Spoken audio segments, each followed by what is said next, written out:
Online join किया।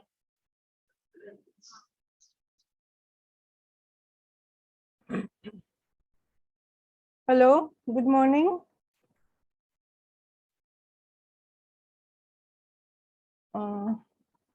Okay. Satvika, are you there in the classroom? Can you hear me? I'm in the class. Okay. हाँ, who's there? संकेत है क्या? अच्छा अच्छा, एक काम कर दीजिएगा, मुझे को-होस्ट बना दीजिए।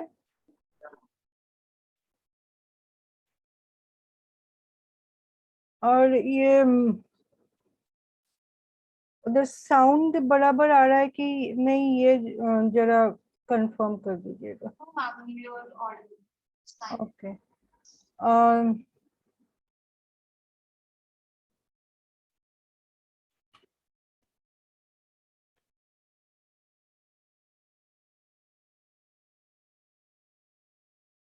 उधर का माइक अगर नीचे कर देते हैं तो then I can hear Satvika clearly. Satvika, can you adjust the mic a little so that I can hear you clearly?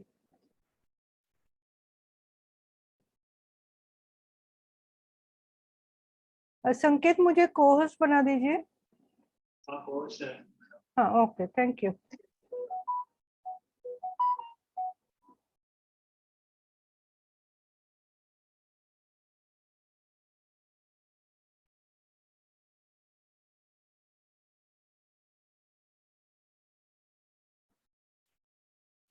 ठीक है, you can see the screen. Satvika, the screen is visible. Yes, ma'am. Okay, thank you. Sorry, I wasn't able to come over today, so you will be alone in class. So, who else is there? Good morning, Pahi. Good morning, ma'am. Okay, did you all receive the worksheet 3? I had posted worksheet 3, shared worksheet 3 on the group. I hope you got it. Fahid, have you seen the worksheet 3? Yes, ma'am. Have you done it? Yes, ma'am. Any doubts? Not till now. Not till now. Satvika, have you done worksheet 3? Yeah, you can keep it unmuted so that you can talk. Yeah, I did. I have the last 2 pages to complete, but I'm almost done with the worksheet. Almost done. Okay, good. In case you have come up with any doubts, or even if you find any question which is wrong or the answer is given wrong, please let me know, right? There may be sometimes that the answer is ambiguous or not correct, or the question is ambiguous. That happens. So please inform me in case something of that sort comes up. Okay, people are still joining. So okay, we'll wait another 2 minutes till we begin. Good morning, Sneha. Good morning, ma'am. Sneha, did you complete worksheet 3? I didn't complete, but I started it. You've started. Okay. Your Sneha, can you take care of your sound? It is very low. You're Yes, ma'am. barely okay. It's better, much better. Yeah. So, any doubts so far till of in all the 3 sessions that we did so far? No, ma'am. No. Satvika, any doubts so far? Yeah, in the third worksheet, 9 seconds, Tina sings songs since the morning. This is the question. So, the answer given is will have been singing. But I don't think that fits into the sentence. Tina will have been singing songs since morning. What are the other options? shall singing, will have been singing, and shall have been singing.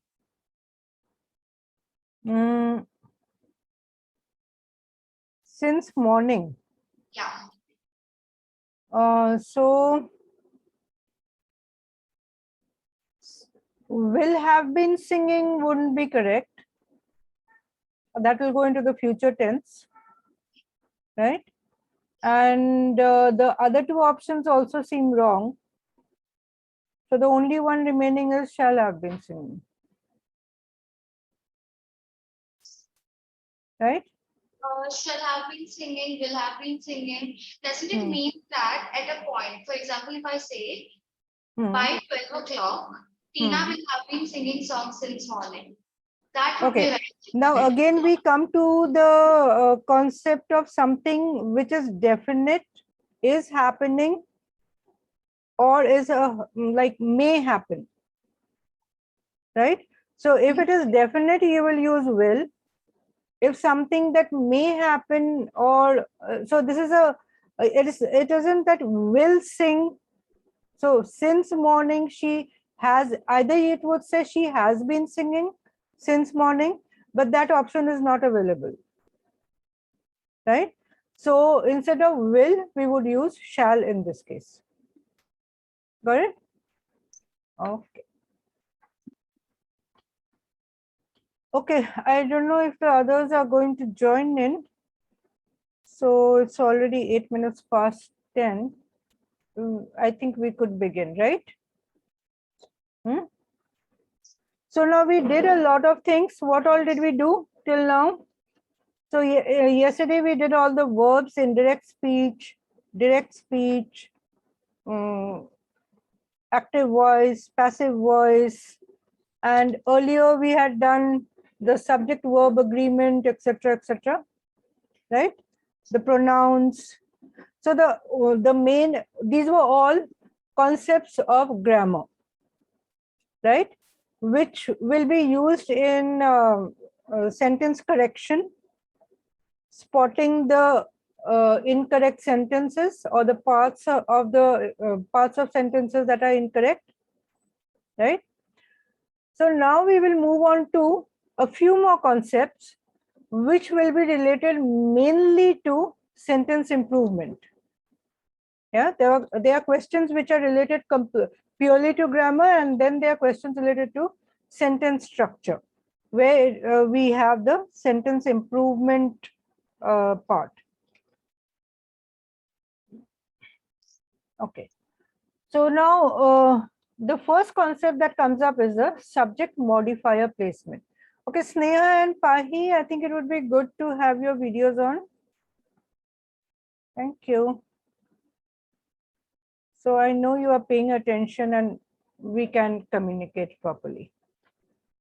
Okay, so now when we are talking about the modifier placement, what do you mean by modifiers? Any idea? What does the word modifier tell you? Sneha, what does the word modifier tell you? Ma'am, they tell more about, they give detail about some. Detail, right. So they will give you additional information, describe something a bit more, right? So when we're talking about modifier placement, we say modifiers are words or phrases that add details to maybe another word, phrase, or a clause in a sentence, right? So you could have adjectives, adverbs, or phrases coming in as modifiers. So adjective modifiers would be mainly the ones. Now, why we are doing the basics is that you need, when you get a question, you should know how to identify the modifier. Yeah. What is the modifier? That is the most important before you begin correcting a sentence. And not only what is the modifier, but what it is modifying. So you could have adjectives. Say they stay in the red house.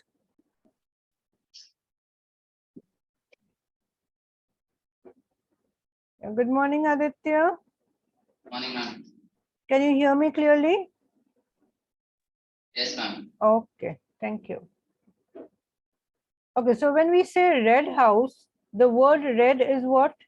It's an adjective describing what type of house or the color of the house. Similarly, we can have adverbs which can give us a little more about the verbs, adjectives, or adverbs. Say, this is a very good book. So you said good, and it is a very good book. So very is giving us a little more information about how good.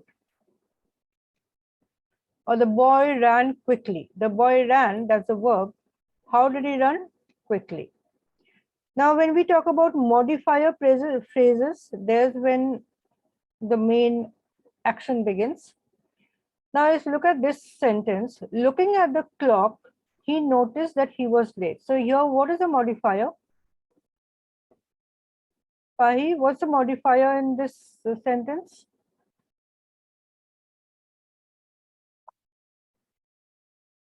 Read the sentence and just see what is giving you more information. He was late. He noticed he was late, but would that be the modifier? Or looking at the clock? So if you look at the placement also, looking at the clock, now the main clause is he noticed that he was late, right? And looking at the clock here would be the phrase that is giving you a little more information. How did he get to know he was late? Yeah. So if there is any word or phrase that is answering questions like how or when or describing a thing, so those would be modifiers. Now say you have some words like only. Now modifier placement is important because maybe a misplaced modifier could change the meaning of the sentence, or even modifier, some words placed in different positions may change the meaning of the sentence completely. Say I ate only vegetables and I only ate vegetables. Do these mean, the two sentences mean the same?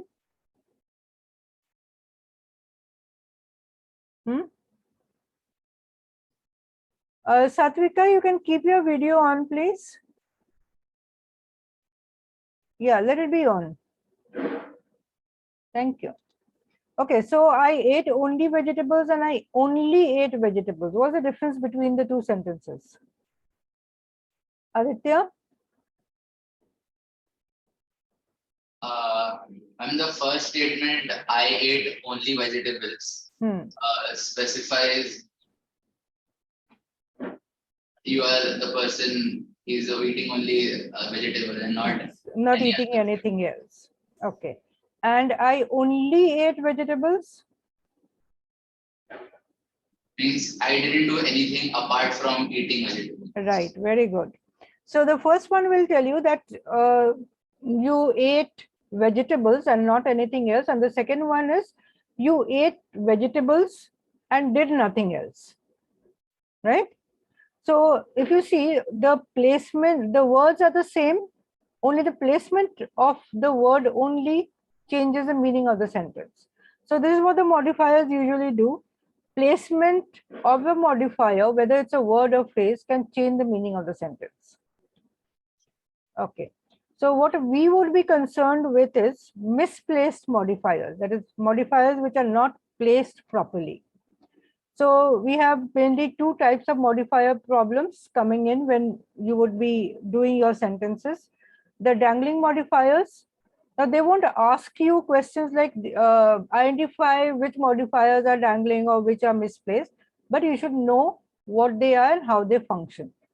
So dangling modifiers are phrases coming in the beginning of sentences. Yeah. So like the example we saw earlier,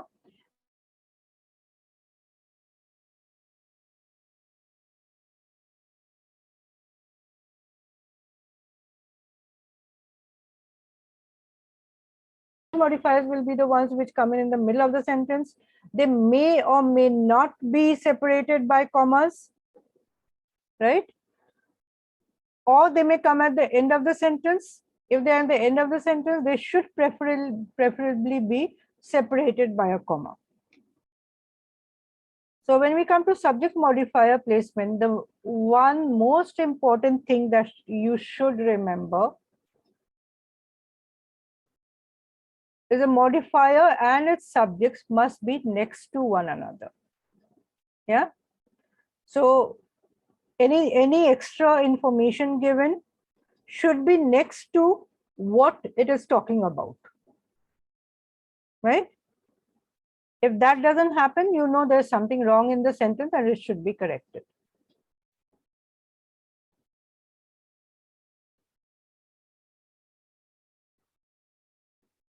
So if a modifier appears in the wrong place in a sentence, so as I said, the meaning may change. It may become a little confusing.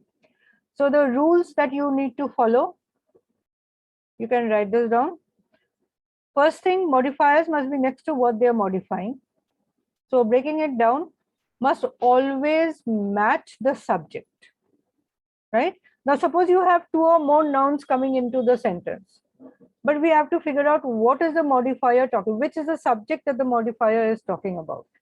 It should not be placed near the wrong subject. Yeah. And modifier should always be as close as possible to the nouns they modify. Got it? So this is the crux of the entire session that we would be doing, entire lesson. So any modifier, whether it is a dangling modifier or misplaced modifier, no matter where the modifier is, it should be near the noun or the subject it is modifying, and it should match the subject of the main clause of the sentence, right? Got it? Everyone's taken it down? Okay. Now we'll begin with dangling modifiers. As we said, the dangling modifiers appear in the beginning of sentences. Now, when you're talking about dangling modifiers, it could be an introductory phrase. It should be followed by a comma and then the noun. So if you have in a sentence, you have to look for the extra information. Is there a comma? If it is in the beginning of the sentence, is there a comma after it? And is the noun or the subject after the comma, right? So we know this is what it is talking about. And then we will see whether it is matching or not. Yeah. So modifiers should, this is the correct form of the modifier, right? So followed by a comma and then the noun or phrase. Now, if it is not in that way, say suppose you have a comma after the phrase, but the noun that is after the phrase is not what the phrase, not what the modifier is describing. Then we will call it a modifier placement error. Say we look at this one. Lying on the grass, the aeroplane looked very small. Now, what is the meaning that you get from the way it is written? Lying on the grass, the aeroplane looked very small. Yes, Pahi, can you tell me what does this mean?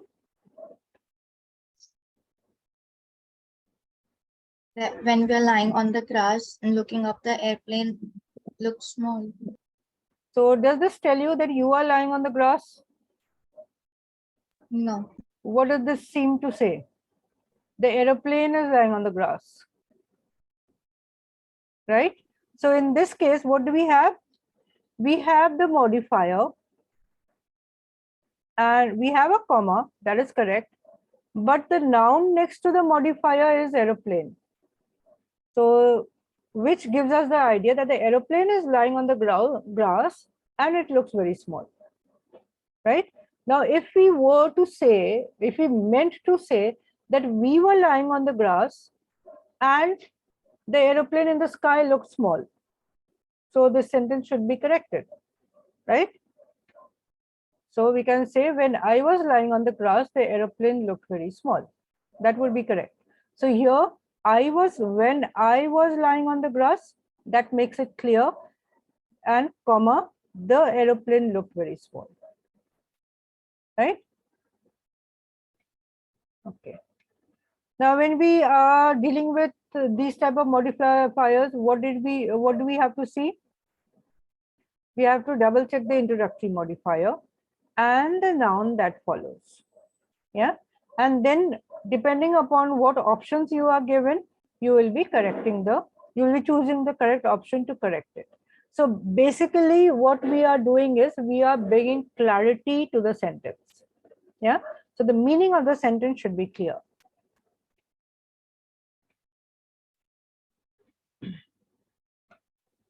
Okay, so when, as we said, when we are dealing with dangling modifiers, how do you spot that so first thing you have to figure out where is the modifier, what is it doing? Yeah. So when we first spot the modifier, what is a thing or object it refers to, right? So lying on the grass refers to the aeroplane or something else, and how it interacts with the noun. So these are two things. What is it referring to, and how is it describing or interacting with the noun? So we have this sentence. After being beaten and deflated, the baker shaped and seasoned the dough. Yeah. So here, what is a noun we have? We have two nouns here, the baker and the dough. Two nouns. And after being beaten and deflated, comma, that is a modifier. What is a modifier refer to? The sentence as it is written is referring to the baker being beaten and deflated. Yeah. But what should it refer to? It should refer to the dough. Right? Do you think the baker would be beaten and deflated? That seems a little hilarious, right? It gives a wrong meaning. Baker doesn't intend to be beaten and deflated. He wants to beat and deflate the dough. So after being beaten and deflated, the dough was shaped and seasoned by the baker. So if you see, now here, in order to correct the sentence, we've gone into the passive voice. Right? The dough was shaped and seasoned by the baker. Now we know that the dough was beaten and deflected and not the baker. Right? Aditya? Yes, Yeah? ma'am. Okay. Yes, ma'am. Okay, now let's look at this one. Meticulous and punctual, David's work ethic is admirable. Yeah. So here your modifier comes in the beginning of the sentence, meticulous and punctual. Now, what or who is meticulous or punctual? The subject we have is David's work ethic. So, can we say David's work ethic is meticulous and punctual? Would it be correct? Sneha? No. No? So what should we do? It should be meticulous. David can be meticulous and punctual. Yeah. So we should modify the sentence. So we can say meticulous and punctual. David had an admirable work ethic. Right? So here what do we do? First, identify what the modifier is. Identify the subject coming next to the modifier and figure out whether the relationship, how it is interacting, whether the relationship is correct or not. Right? Okay. So that's how you are going to deal with your dangling modifiers. Not only dangling modifiers, other modifiers also when they come in the middle of the sentence. Now, only one thing that you have to be careful about is possessive nouns. Sometimes they may create confusion. So when the noun phrase comes in the beginning, So when you have a noun phrase which begins with the possessive noun, then what do? We have to figure out whether the possessive noun is the adjective or the noun. Usually, the possessive noun is not the subject. The noun phrase which comes up after that should be the subject. We'll see. Yeah, let's look at this one. Long and tangled, it was difficult to comb the child's hair. So here we have a possessive coming in. Yeah, child's hair. Now, anyway, long and tangled is your modifier. So what is long and tangled? The sentence as it is written is anyway wrong because there is no subject coming in. Now, here we have a pronoun coming in. It was. Now, it was doesn't really describe a pronoun also. It just describes the action. It was difficult to comb the child's hair. So what was long and tangled? The difficulty or the child's hair? The child's hair, yeah. Now, what is your main subject over here? Here you have a possessive. Hair is your main subject. So what was long and tangled? The hair. So we modify the sentence a little. Long and tangled, the child's hair was difficult to comb. That would be correct. So what do? We got the subject closer to the modifier. So whenever you have a sentence like this, make sure you bring your subject closer to the modifier. If your modifier is in the beginning of the sentence, get the subject closer to the modifier, restructure your sentence accordingly. This one. Coming out of office, Jimmy's wallet was stolen. Now your modifier is coming out of office. Jimmy's wallet was coming out of office, or Jimmy's wallet was stolen. Now Jimmy's wallet was stolen is fine, but who was coming out of office? Jimmy was. Yeah. So the structure of this sentence is incorrect. So let's look at this one if it is correct. Coming out of office, Jimmy was robbed of his wallet. Right? So who was coming out of, when did this happen? While he was coming out of office. So coming out of office, Jimmy was robbed of his wallet would be the correct version of this. Right? Okay, let's look at a few more examples. Having barked all night, I decided to get rid of my dog. So what does this sentence mean? Yes, Satvika, what does this sentence mean? Or what does it seem to mean? This sentence actually wants to say that the dog had been barking all night, and that's the reason why the owner decided to get rid of the dog. But because of the way it is phrased, it seems to mean that the owner himself was barking all night. So having barked all night, now that becomes a little hilarious. So let's see how to correct it. So what should we do over here? We should give the modifier the correct subject, right? So my dog, now this can be done in different ways. We can either keep the modifier in the beginning and change the sentence or the order of the subjects, or we can change the order of the modifier also. So for my dog having barked all night, so the dog having barked all night, we change the modifier placement a little bit. I decided to get rid of him. Mom, right? does not sound correct. My dog having barked all night. I decided to get rid of him. Yeah, my dog barked all night and I decided to get rid of him. That could be correct. Yeah. Right?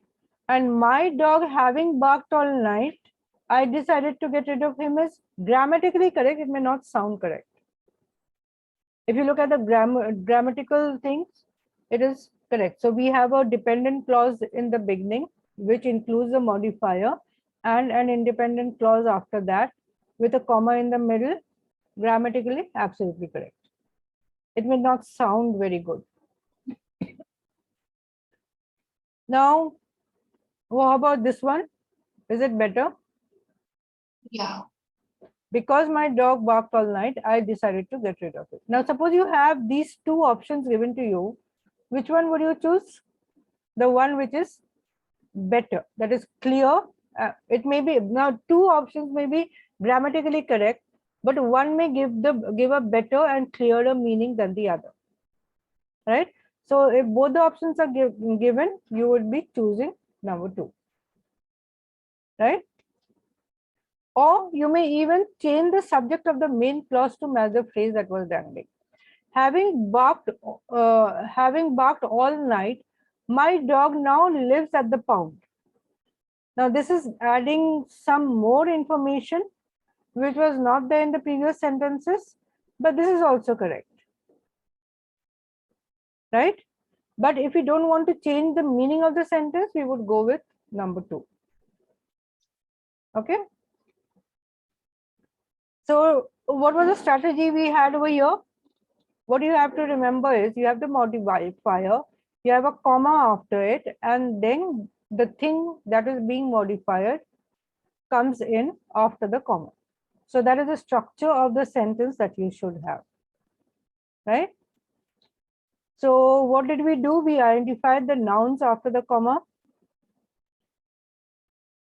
We looked at what the modifier is currently describing and what it actually meant to be describing, right? So that's how you determine the error, where the or what the error is. Eliminate answers that are grammatically incorrect, right? And choose the clearest and most concise answer, right? So these are the steps that you have to follow when you are choosing. So the other steps remain the same, whether it is a dangling modifier or a misplaced modifier. Only in the dangling modifier, the modifier plus comma, that plus, now here also, even with if you have a misplaced modifier, the modifier comma thing it is modifying, all these three things should be coming together, right? So the steps, the strategy would be identify the comma, identify nouns after the comma. What is the modifier describing presently? What is the modifier supposed to describe? So where is the error? Eliminate answers that are not grammatically correct. When you are a little confused between two answers, where both of them seem to be correct, go with the one which is clearest and most concise, right? Okay. Now we come to misplaced modifiers. So we did dangling modifiers which come in the beginning of the sentence. Now misplaced modifiers also work the same way, but they may come in the middle of the sentence or at the end of the sentence. So any way in between. Yeah. Again, they would be modifying something they didn't intend to modify. And so we can say that they are phrases which are not close enough to the thing they are supposed to modify or describe, right? Say, I saw a tiger while bathing. What is the idea you get from this? I saw a tiger while bathing. So here we have while bathing, that we can identify as the modifier. Now, I saw a tiger while bathing, so the tiger was bathing. That's the idea we get. Suppose you intended to say that you are bathing in the river and while you were bathing, you saw the tiger. Does this give the same idea? No, right?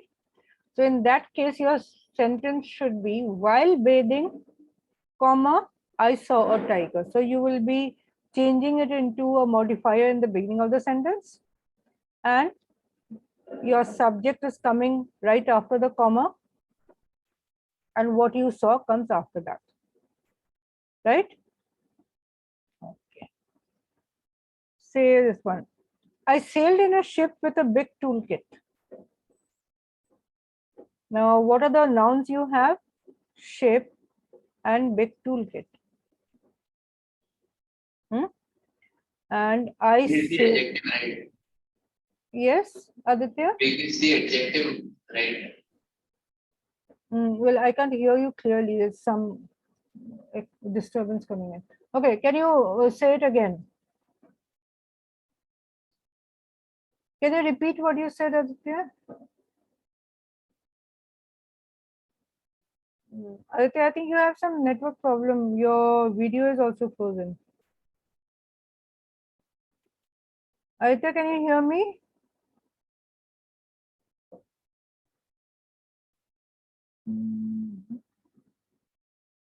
No, sorry, Aditya, I can't hear you.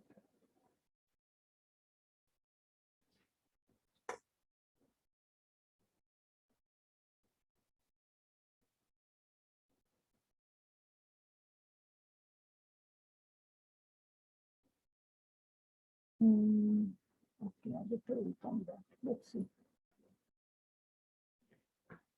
Okay, when we're talking about I sailed in the ship with a big toolkit, what is the meaning you are getting?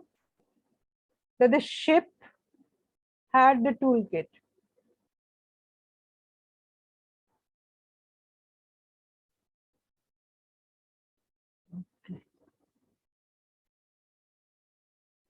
Yeah, yes, Aditya, I think you have some network problem. I'm saying that in this statement, big is the adjective here, right? Which Yeah. is the noun. So it means to say that the ship had that big toolkit. Right? Now, suppose you intend to say that you had the toolkit, then how will you reformat it? Anybody? Yes, Satvika?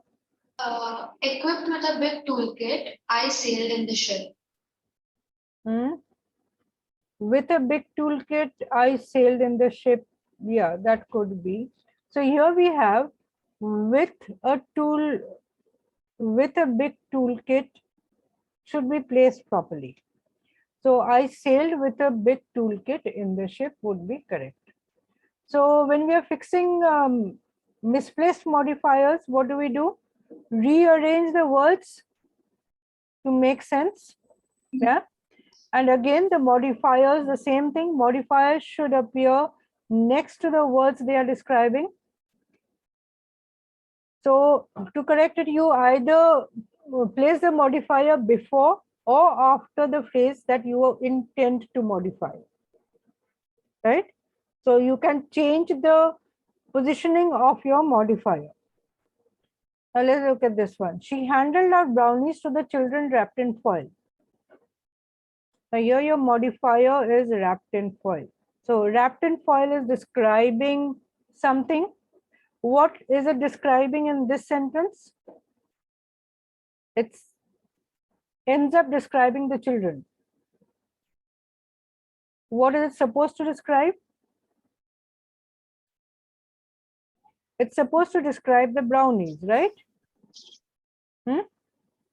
So we have to place the modifier or reposition the words in such a way that it describes the brownies.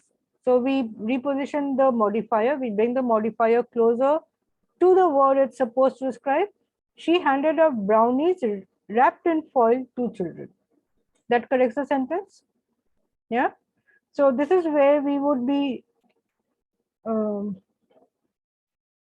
dealing with sentence improvement.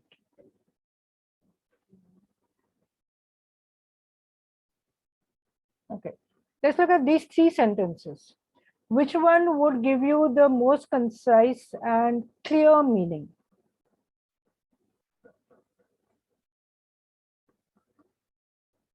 Which one would be clear? Aditya, can you hear me? Yes, ma'am. Okay. So you look at these three sentences and figure out which one would give you the clearest meaning. Option 2. Option 2. Okay, why do you think so?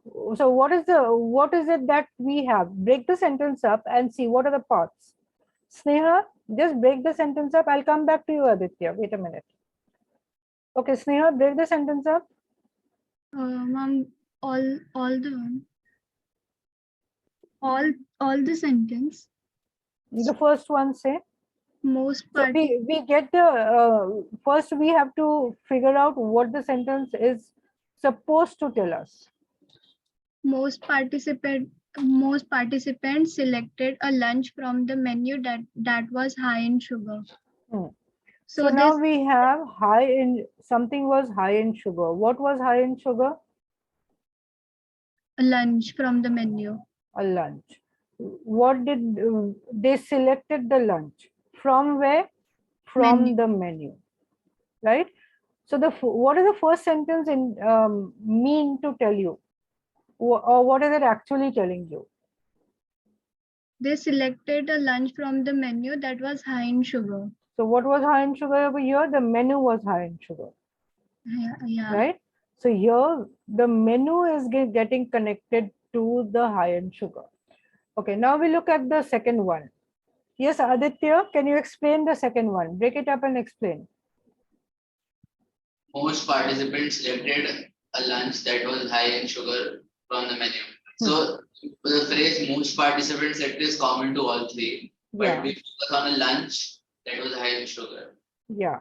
So here we have lunch that was high in sugar, and the lunch came from the menu, right? That makes things clear. Now, if you look at third one, why wouldn't we take that? Most participants selected from the menu a lunch that was high in sugar. Again, it is not telling us what they selected. They selected a lunch that was high in sugar should be there. From the menu should not come in the middle, right? Okay. Okay, let's look at these two sentences, 1 and 2. Yes, Pahi? Look at the two sentences, break them down and figure out what it is trying to tell us and what it should be telling us.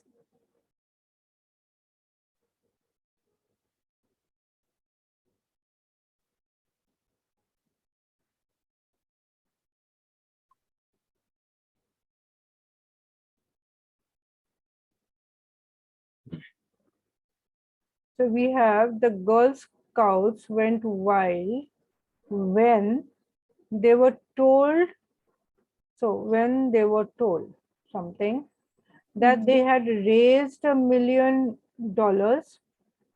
by selling cookies at the troop meeting. The first sentence is that they raised $1 million by selling the cookies at the troop meeting, and the second one says that they were told at the troop meeting that they had raised $1 million. Yeah. So the first one was that they sold the cookies at the troop meeting. Second one is they were told at the troop meeting, right? So which one seems to be better?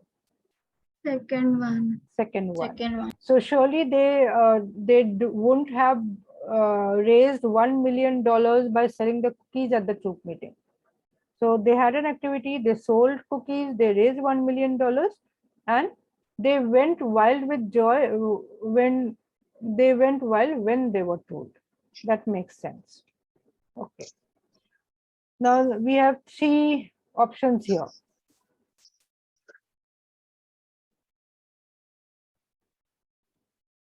Break down the sentences and see what they mean to, what the meaning comes out to be.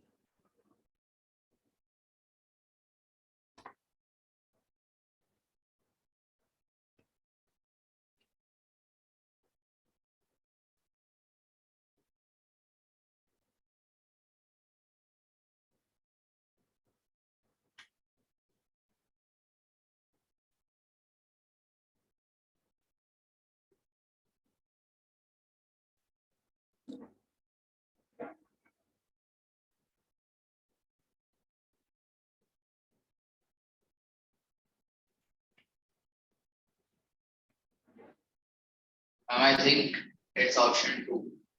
Option 2. Okay, can you explain? In the first statement, Neil Armstrong made history as the first man to step on the moon in 1969. So it implies that he was the first, not in forever, but he was the first in the specific year. In the specific year. Very good. The third one.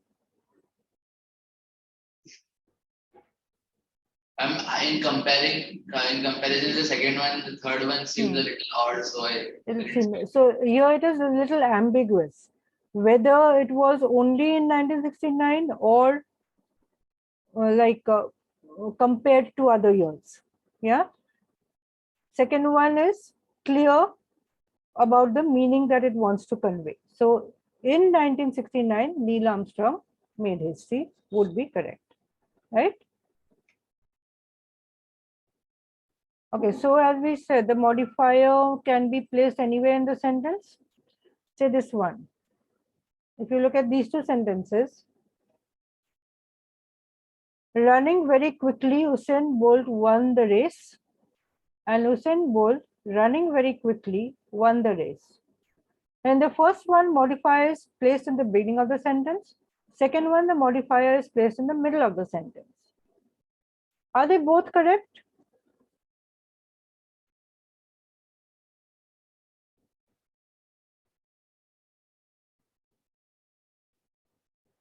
So your modifier is running very quickly. What is it talking about?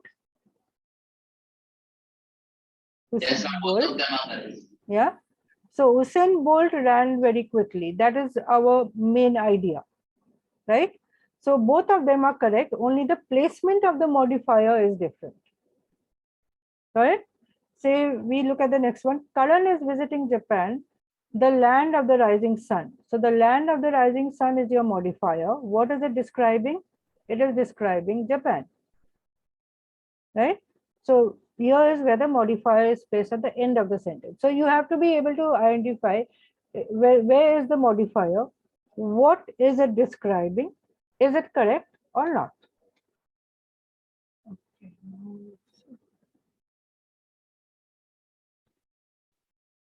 Let's look at these two. Which one would be correct?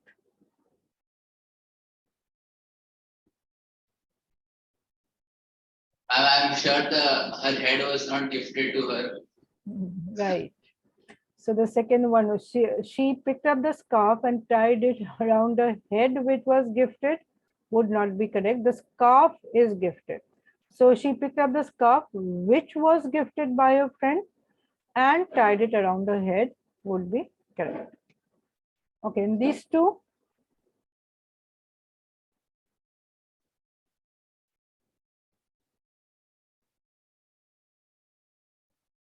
They seem quite ambiguous, right? Now the elephant could have broken his leg, but does it give a clear picture? We have to look for clarity in the sentence. Anything that is ambiguous will not be your answer. So which of these options is clearer?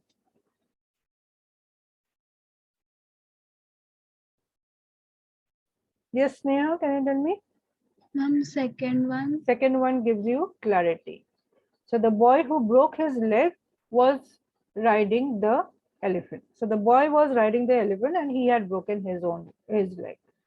The boy was riding the elephant who broke his leg. So the boy broke his leg or the elephant broke his leg? Elephant. Little ambiguous. Okay. Now let's look at these two. I almost listened to the whole album. I listened to almost the whole album. And two. Second one. Second one brings in a little more. Now what does the first one mean? So whenever you are dealing with modifier placement statements, first figure out what is the statement, what is this given statement mean. If the meaning is ambiguous, not very clear, it's wrong. Yeah. So I almost listened to the whole album means I didn't really listen to it, but was on the verge of listening to it. Yeah, I almost did it but didn't do it. The second one is I listened to almost the whole album, then I listened to it, but I didn't complete listening it. Okay, let's look at this one. We read that Janet was married in her last letter. Or in her last letter, we read that Janet was married. Now in the first one, we read that Janet was married in her last letter. So what is being connected? Married in her letter? That's absolutely wrong. In her last letter, we read. That would be correct. Okay, let's look at the next two.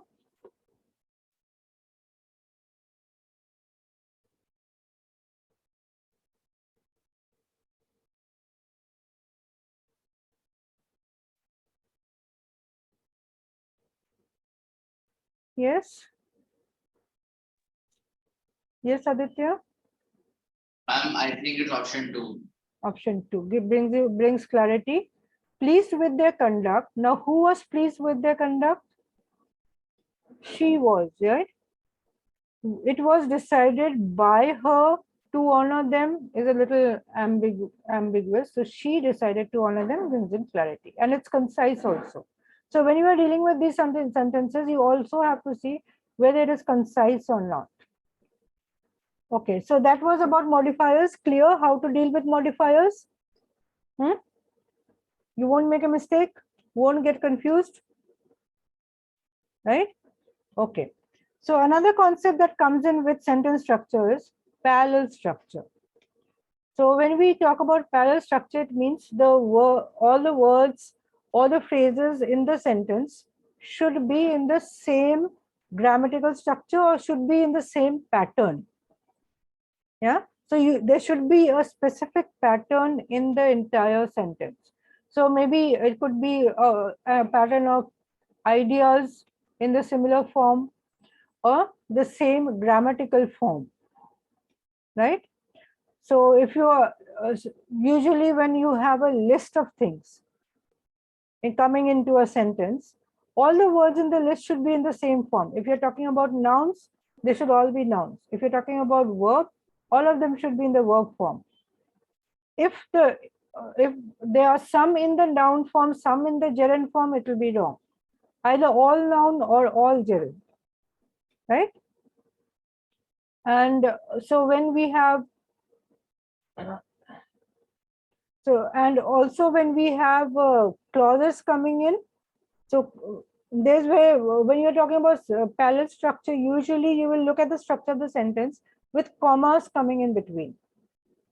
So what are the different parts of the sentence? First, you like I would say you dissect the sentence, pick out the different parts and see whether they are in similar structure or not, right? So you break down each item, identify the parts of speech,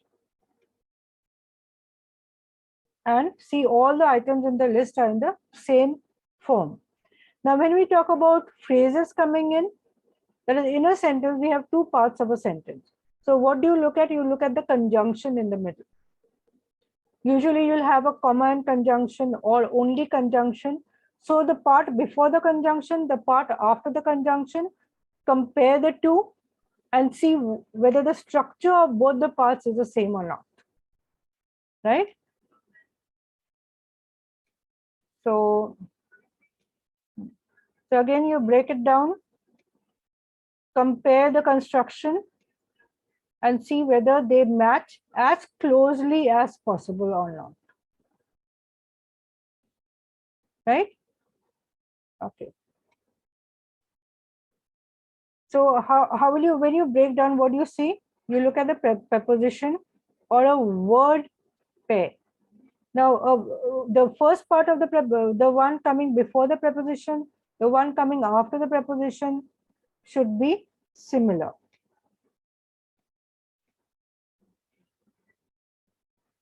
Now, we can have things done by coordinating conjunctions. We learned coordinating conjunctions.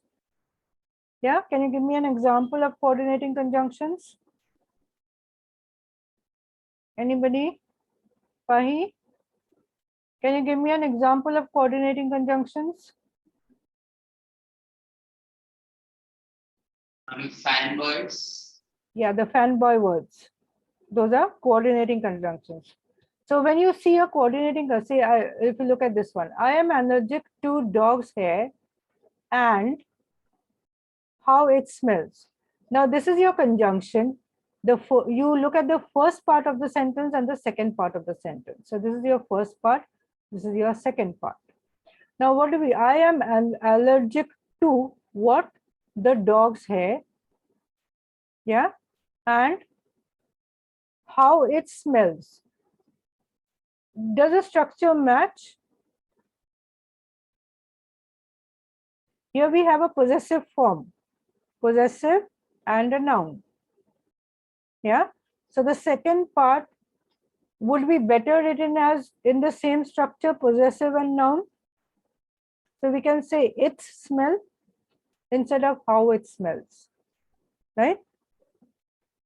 So I am allergic to dog's hair and its smell. That would be correct. Now if we use correlative conjunctions. Now what are correlative conjunctions? Sneha? What are correlative conjunctions? Remember, we did correlative conjunctions. You should remember. Conjunctions coming in pairs. Now you remember? Can you give me an example?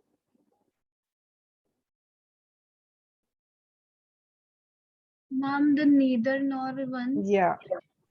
The neither nor, either or so, all those are correlative conjunctions. So when you have correlative conjunctions, then also we have to see what is being compared and whether the two parts coming after the conjunctions are in the same structure or not. So here we say, look at this one.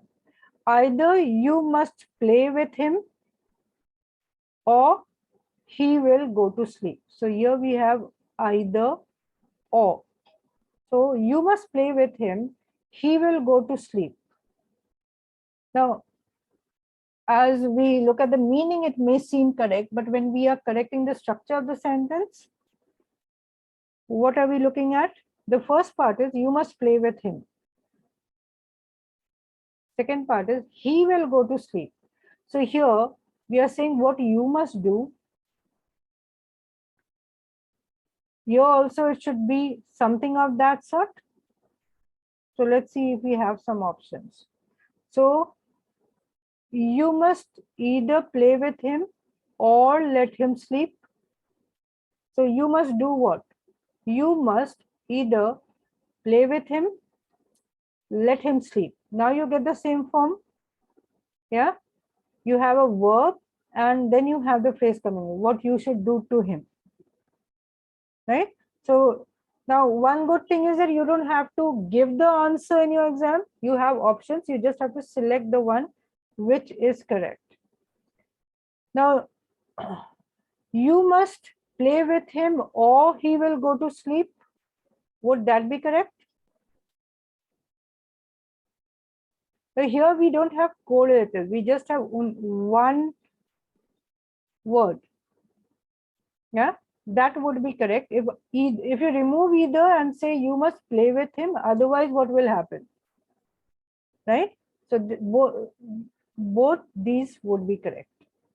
Here we are using the correlative conjunctions. So both the things should be the same structure. If you remove the either and keep the or, then this makes sense. Right? Neha seems a little confused. No? Okay. Satvika, I hope you are following. Yes, ma'am. Okay. Now let's look at this one. His concerns were first, the absence of a plan, and second, there was disregard of discipline. Now, what were his concerns? We have his concerns were first concern, absence of a plan. Yeah. So what do we have over here? Absence is in what form?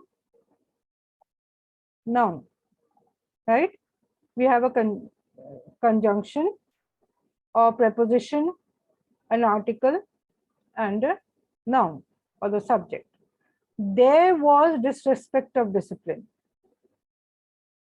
Now we have and in the middle and second. So the first and second, both parts should be in the same form.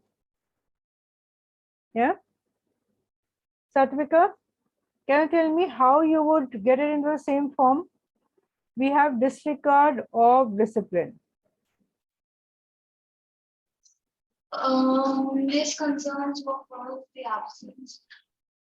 Hmm? 1 minute. His concerns were first the absence of a plan and Second, disregard of discipline. yeah, and second disregard of discipline or just disregard of discipline. So we are removing the there was, right? Yes, ma'am.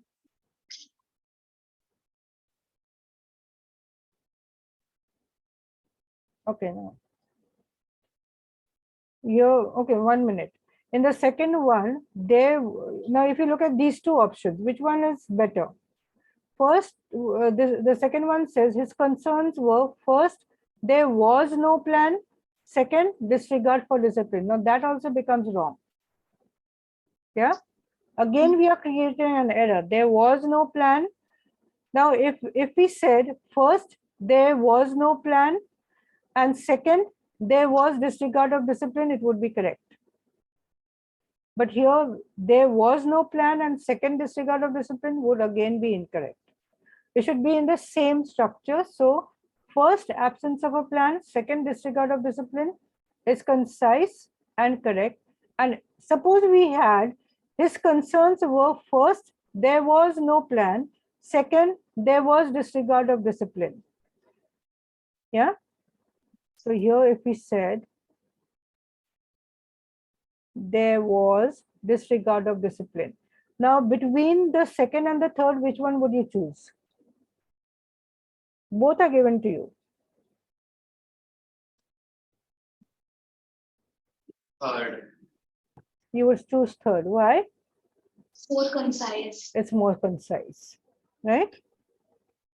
Okay. Now we get some, okay, let's look at this one.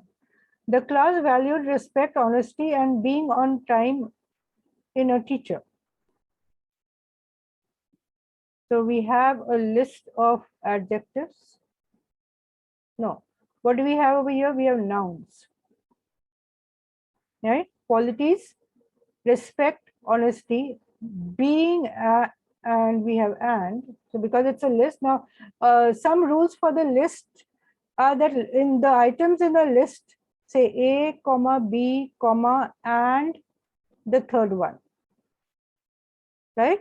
You also have to look at that structure. So if you have an option which has some misplaced comma, take note of it, or the and is missing. So in this sentence, we have respect, honesty, these are nouns, being on time. We can write it as punctuality, right? Punctuality. Yeah, so we will go with punctuality or promptness can also be. So being on time would be better as punctuality. Okay, now when we are comparing contrasting elements, say, so when we come to comparing, again, parallel structure is very important. So what you are comparing and how it is being compared. James enjoys reading more than to write. Again, we have a parallel structure error. Yeah. So what will, how will you change it? Either you would say, James enjoys reading more than writing, right? Or it could be, James enjoys to read more than to write. So either it should be both in the ing form or both in the to form, right? So enjoys reading more than writing would be a better option if you had both the forms given to you. Now let's look at this one. I think that my grandmother's cookies are better than anyone else. What are we comparing? Now we have than. That means we are comparing something. So what are the things that we are comparing? Grandmother's cookies are better than anyone else. Anyone else's. We should have else's. We can't compare anyone else to the cookies. So anyone else's would be the correct answer. Okay. So some examples of the parallel structure quickly. Jerry likes swimming, walking and to swim. The correct form would be Walking and swimming. And swimming. Or to walk and to swim. Sonia is known for her independence, her honesty and being intelligent. Sonia is known for her independence, honesty, and intelligence. Right. Okay, now let's look at this one. We wouldn't say her again and again in the second example, right? 1 minute. Okay. Now, if you see the structure, it is her independence, her honesty. Right? So her independence, her honesty, her intelligence. Now, if we had her over here and we didn't have the her in the second one, yeah, then we would go with her independence, honesty, and intelligence. But Sonia would be known for her own honesty. Yeah, it should be now if you have again here, if you have two options, one of them is her independence, her honesty, and her intelligence. Second option is her independence, honesty, and intelligence. You would go with the second one. Yeah. So you would avoid repetition. But if you look at the structure, if you have both of them as her honesty, her independence, third will also be her. Okay. Okay, now this one. Max loved only three things: model airplanes, fast cars, and going fishing. What do we have in the list? All items should be on the list should be in the same form. Remember?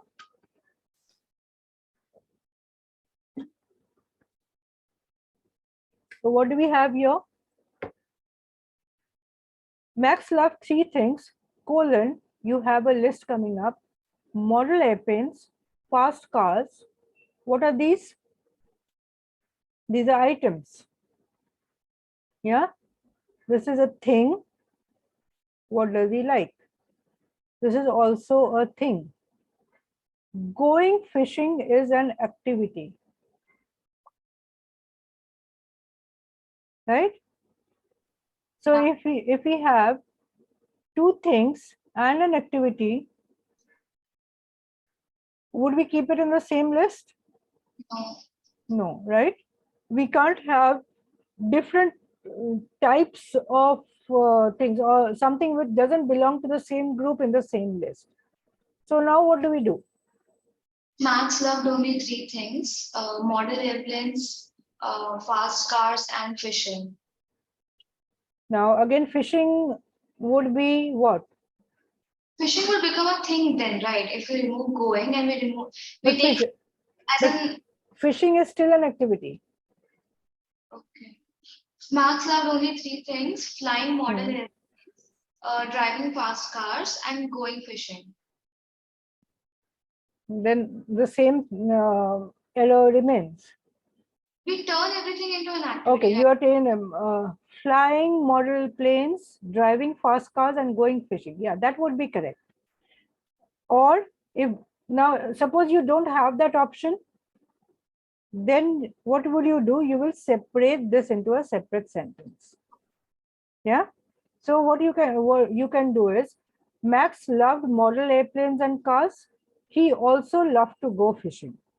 Or as you said, Max loved only three things: driving. Now suppose he doesn't like to fly, he just likes the model airplanes. Okay, now another thing, model airplanes. What do you mean by model airplanes? Not the real ones. The toys. Yeah. Yeah, maybe the smaller version of them or the models. So maybe flying model airplanes may not seem really correct, right? So if we had just airplanes, that would work very well, right? So when you have a list and all the things in the list don't match, separate them. That is one thing you can do. Okay. Now we were talking about parts of a sentence. Let's look at this one. Rand Paul supports the repeal of Affordable Care Act as well as elimination of the Department of Education. Right. So here, what did you do? You first identified the conjunction, right? Look at the part before the conjunction, the part after the conjunction. The part before the conjunction was Rand Paul supports the repeal. Supports what? The repeal of the Affordable Care Act. Yeah.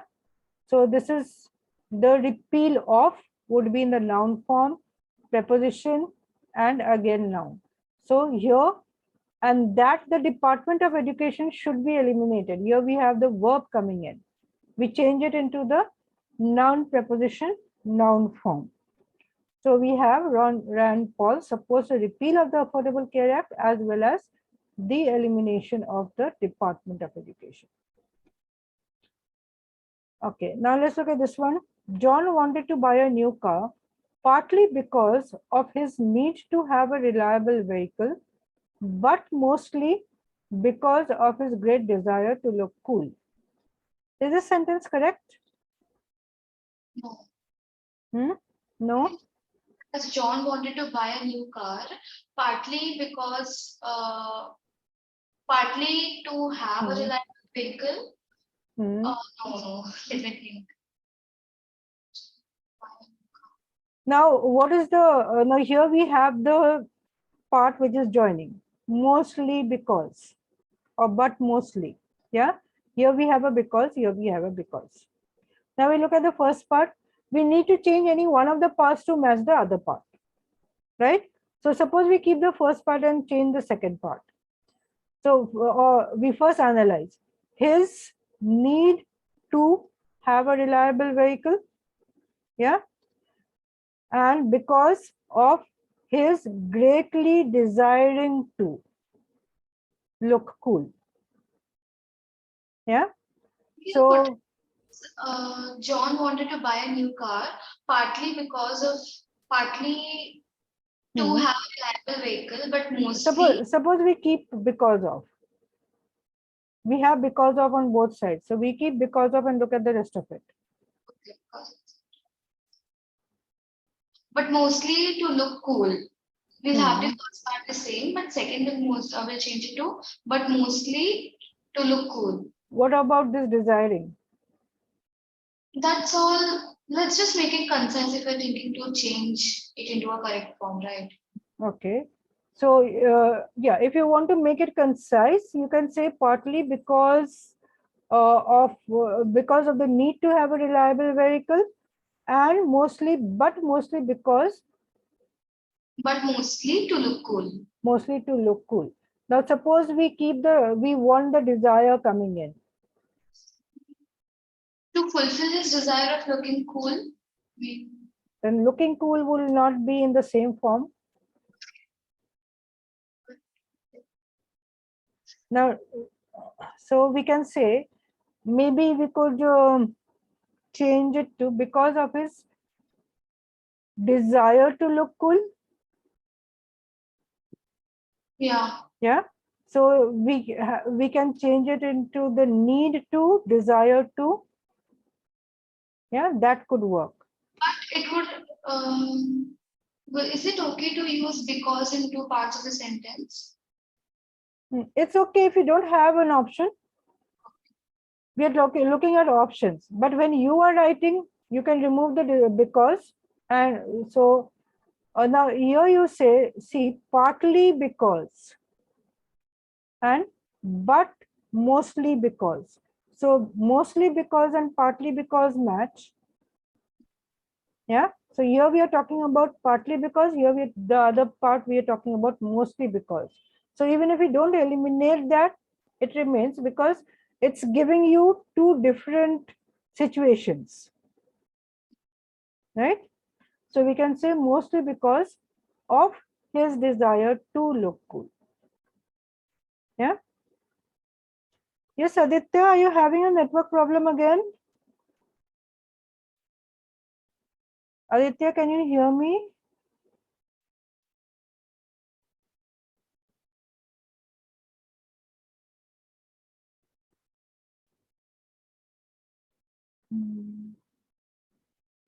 Rekha ma'am, please can you check on Aditya? Yes, ma'am. Can you please check whether Aditya's network is okay? I don't think he's there. Sorry, ma'am. I can't hear it. Can you please check on Aditya? उसका हाँ. Network सही है कि नहीं? Okay, ma'am. मुझे लगता है network गया होगा. हाँ, I'll check it, ma'am. Thank you, ma'am. Thank you. Okay, so now let's look at these three sentences. Tom can go to his school by bus, train, or cab.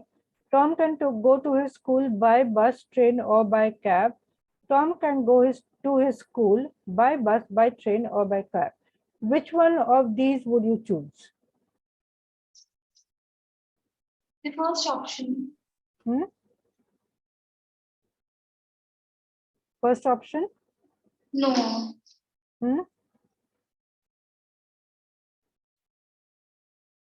Seems okay. Tom can go to his school by bus, train, or cab. I'd say the first option. Yeah. Now, if you look at the second one, Tom can go to his school by bus, train, or by cab. Now, if you're using by, all of them should have by. So, if you look at the third one, by bus, by train, or by cab is grammatically correct.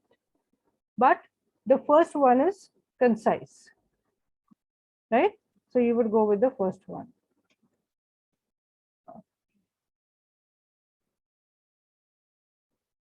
His qualifications are better than mine. Than mine, right? Or than my qualifications. Both would be correct. Okay, let's look at this one. The preparation for civil services is more demanding than that of bank officer test. Than that of, yeah. Then the preparation of, if you don't want the preparation, you can use that of, the preparation is coming in the beginning. Okay, let's look at these three. Yes, how about the rest of you? Neha, Pahi, I want you to respond very promptly.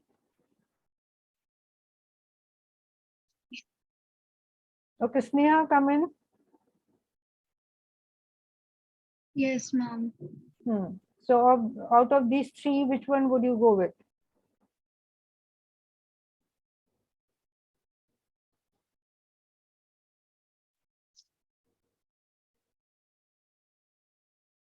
Third. Third one. Third one. It says I can go either to China or to France. So you have either or, to China, to France. That is correct. Yeah. Why wouldn't you go with the first one? I can go either to China or France. So to would come in better because we are using either. Yeah. Otherwise, you would say I would go to China or France. That would be correct. Yeah. I can go to either China or France. That will also be correct. So now when we were dealing with parallel structures, what did we see? Figure out what parts of the sentence are being compared, right? Decide whether they are parallel or not. That is, they have the same structure and arranged in the same way. If not, you have to create a parallel structure. Yeah, making them grammatically in the same construction. Okay, so we did modifiers, we did parallel structure. Now the third thing is redundancy or wordiness. Like we always talk about choosing the concise option. Yes, Aditya, I think you were off quite some time. Yeah, do you want me to go back to the previous slide?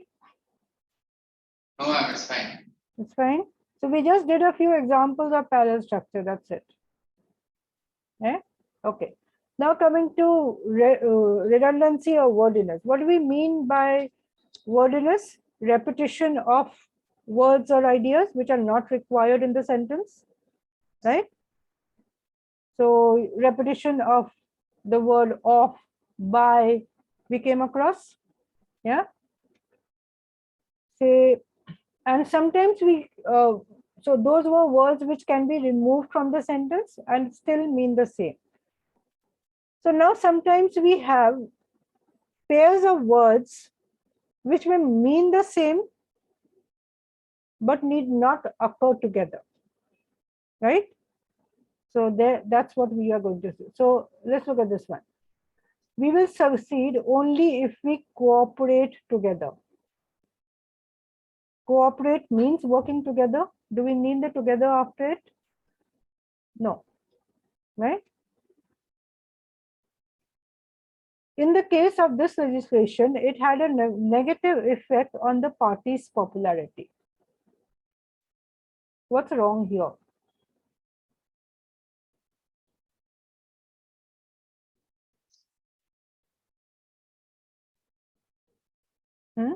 Anybody? Can we make the sentence shorter or concise? Yeah, we can make it shorter. How? Because of this legislation, the party lost its popularity, or you are adding words. But like effectively speaking, it's becoming smaller, right? Yeah. So now just suppose we Okay, we can say remove. legislation had a negative effect on the party's popularity. Right. So that makes it shorter. We just remove in case of. Right. This legislation had a negative effect is just as good. The management is already in the process of amending the rules.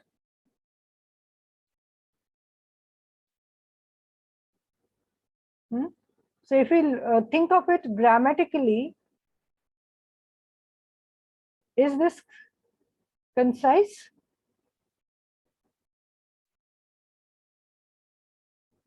Pahi, is this concise? Can we remove something?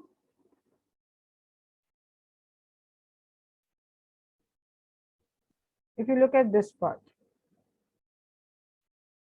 We can remove already. We can remove already, yeah? Already. We can say is in the process, but when we say in the process means they are doing something. So they're already doing something. So in the process would be just as good. Each of the tribes in the central India is very unique.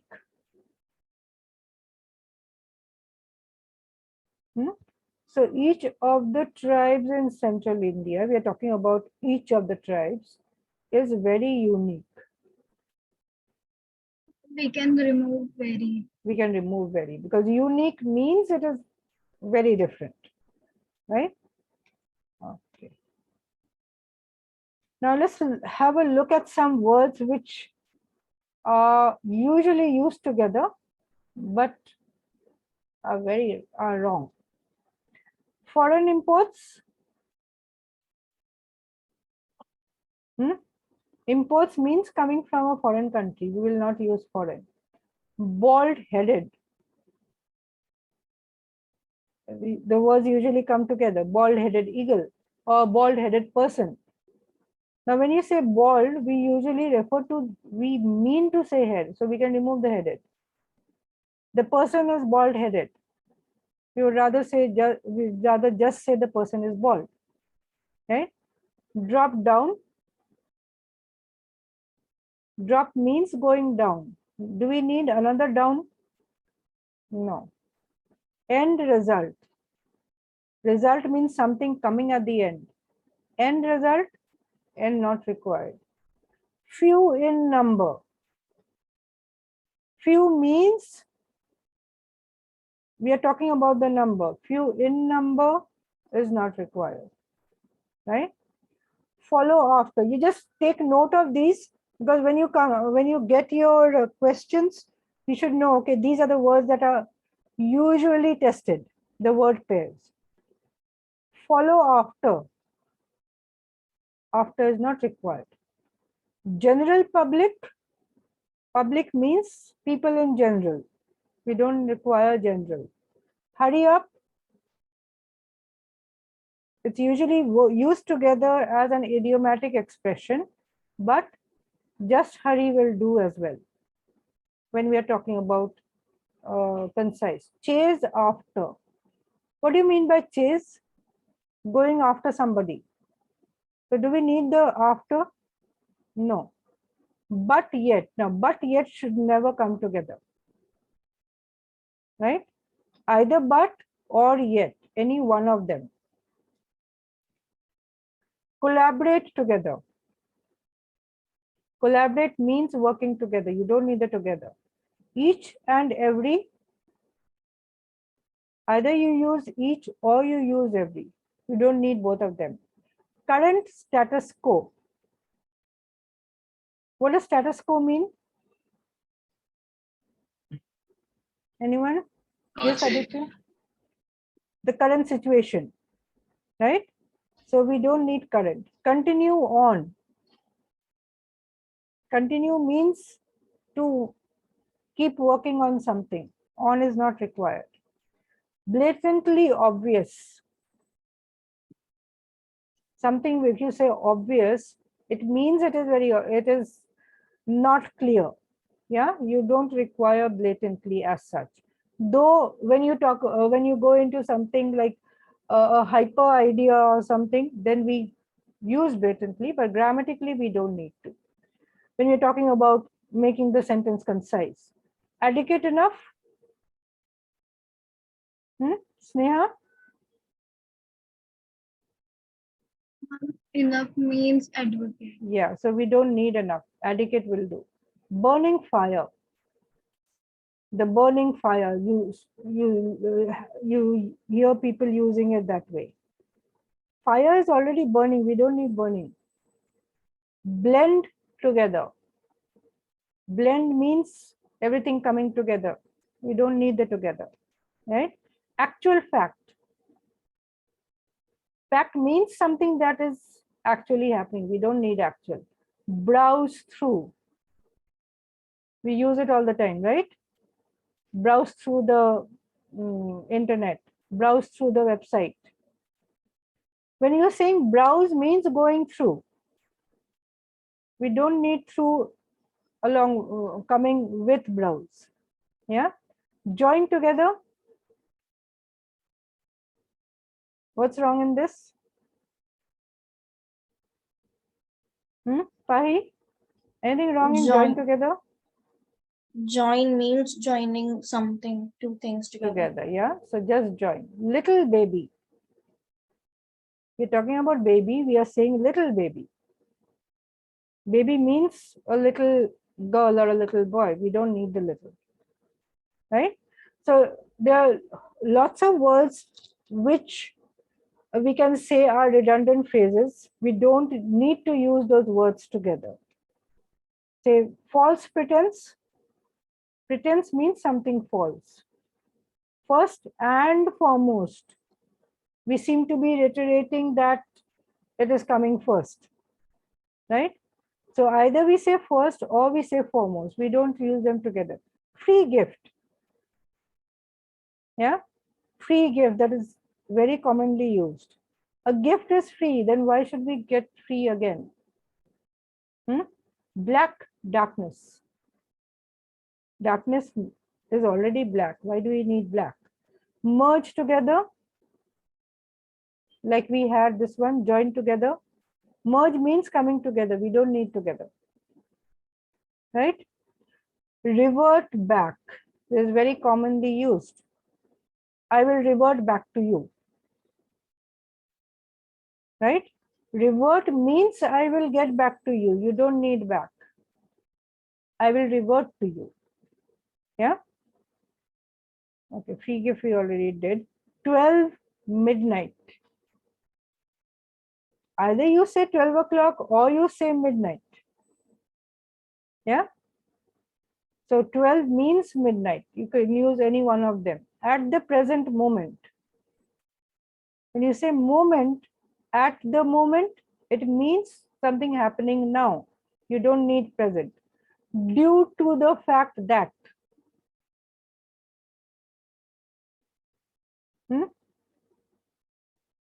We can just say because. So you have a word phrase, you can substitute with another word which is concise, right? Okay, now here is a big list. If you want, I'll share it with you later. So here are the simpler versions of the words which are wordy. Yeah. So we have adverbs and verbs. Completely finish. We can just say finish. Tentatively suggest. Suggest means something which is tentative, it is not sure. Connected together, just connected. Prove conclusively. Both mean the same. Yeah. Either you say conclude or just prove. Prove means coming to a conclusion. Totally unique. You can say just unique. Completely finished, like completely finished as in an adverb. Completely finished in the verb also would be, we don't need completely, we can just say finished or completed. Thoroughly, thoroughly complete. Again, we can just say complete. Bothersomely annoying. Annoying means somebody is bothering you. Why would you say bothersomely annoying? Yeah. Productively useful. Either you say it is productive or you say it is useful. You wouldn't be using both the words together. Complete and total failure. Either it is complete failure or just total failure. A slender, narrow margin used together. Slender means narrow, right? We won't use the two together. Sneha, are you there? Yes, ma'am. Okay, I can see you. Satvika? Yes, ma'am. Aditya, do you have a problem again?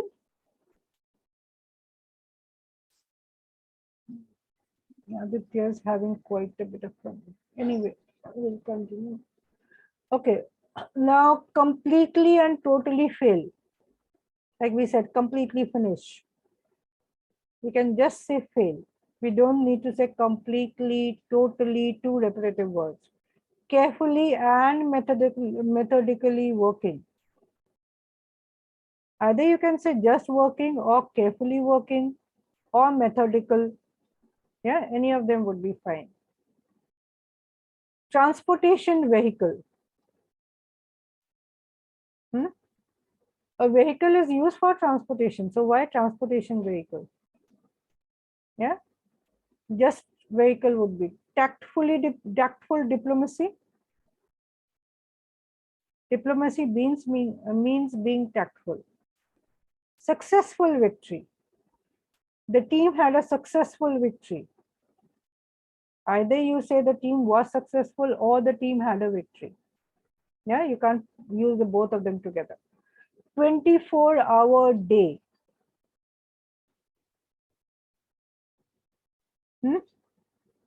In the 24-hour day, either you say in the whole day or in the day or in 24 hours. You won't use them together. Time schedule. In the time schedule, no. In the time period would be okay, but either in the time or in the schedule. Alternative choices. Does it seem correct, Satvika? Which one, ma'am? Alternative choices.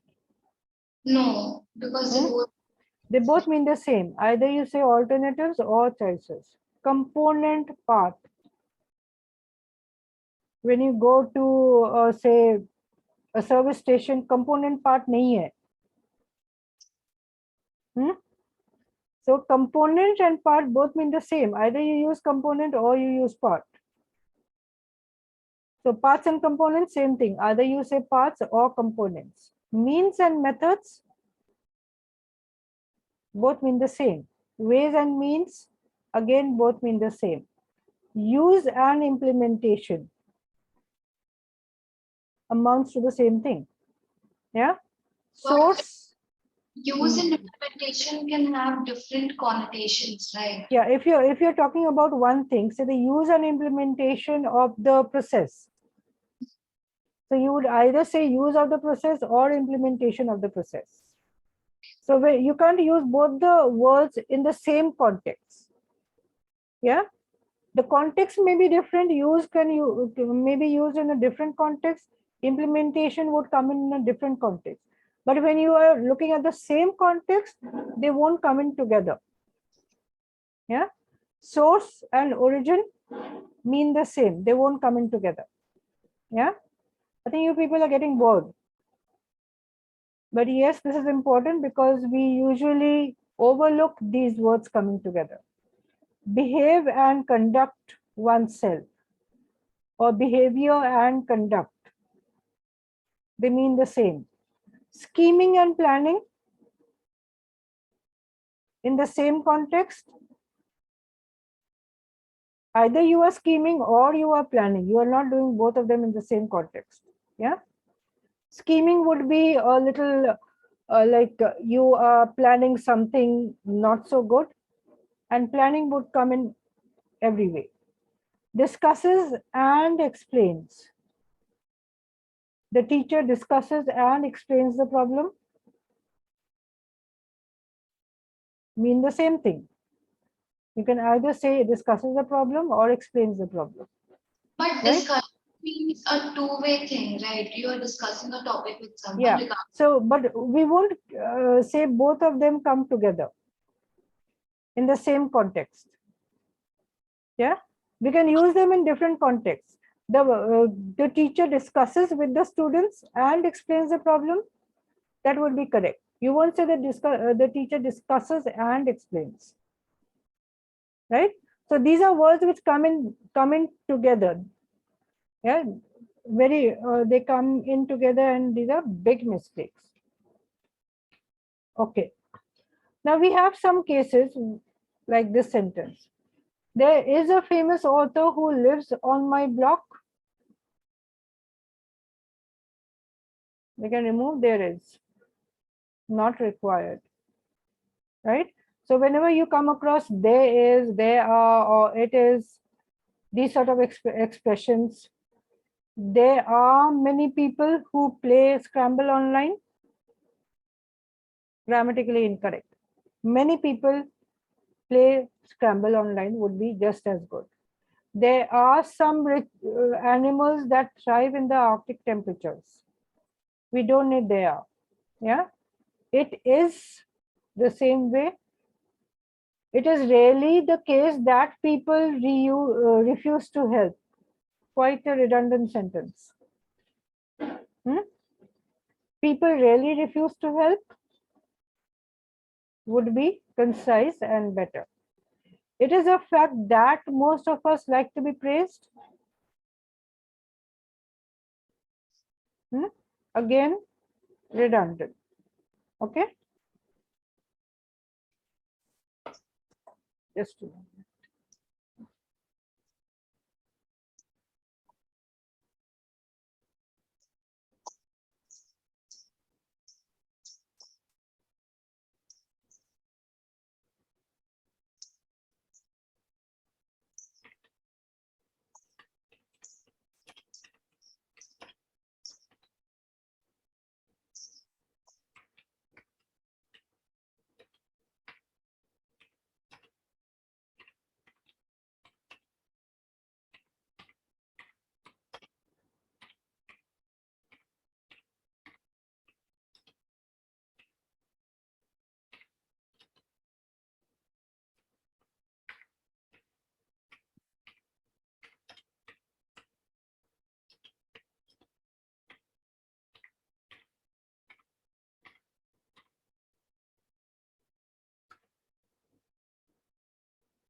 Rekha ma'am. Yes, ma'am. Rekha ma'am, can you coordinate with Aditya? I think uske branch में कुछ problem आ रहा है network का. Ask him to join with from mobile if it is possible. Okay, ma'am. I'll check and revert, ma'am. Yeah, just check. Okay, now let's look at this sentence. Roosevelt, certainly a quite active president, refused to give in to his handicap. Anything wrong here? Can it be better?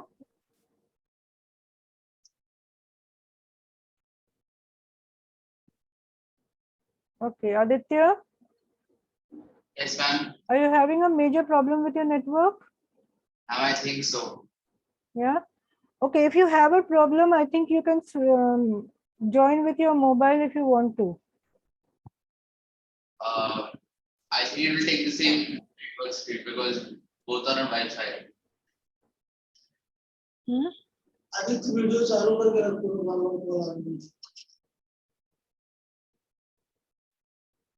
No, because there's quite a lot of gap coming in with your network. You're missing out on what we are doing, right? Just see if there's a problem, then maybe you could just log in on Zoom 8 with your mobile. Yeah. Ma'am, but even if he logs in with his mobile, network would be the same, na? There it will be connected to the Wi-Fi नहीं, only. वो mobile अपने mobile का network use कर सकता है ना. Yes, Aditya. Yes, Okay, ma'am. just see. Yeah, if the problems persist, I'll change. If the problem persists, you can do that. Okay. So let's look at this sentence. Roosevelt, certainly a quite active president, refused to give in to his handicap. Can we do something about this sentence or is it okay?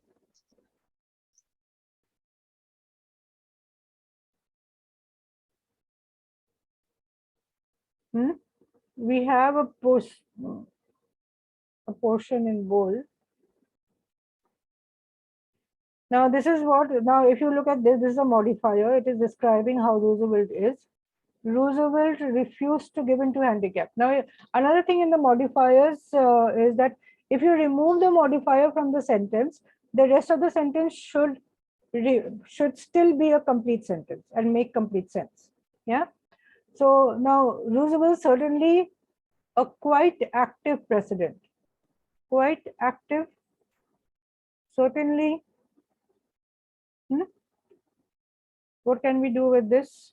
We can just say an active president. Certainly, quite, not required, right?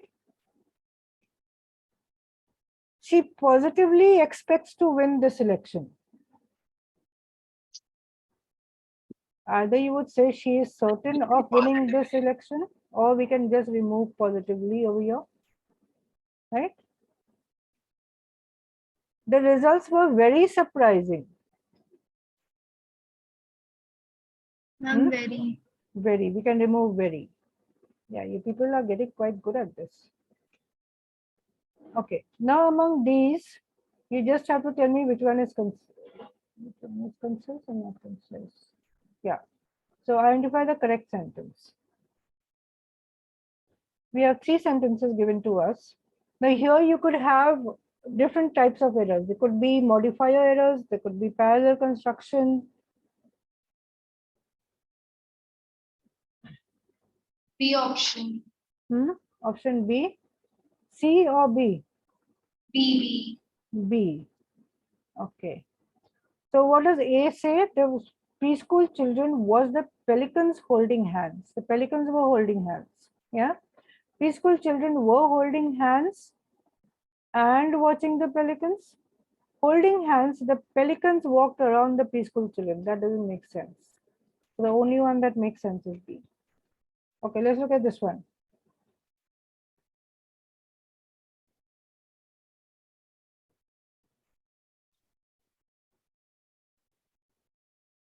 The first option. Hmm? Wearing a bathing suit, she washed her car. Yeah, we can say that. She washed her car in her bathing suit. Car was not in a bathing suit. Wearing a bathing suit, washing the car was fun. That is not really concise. Okay.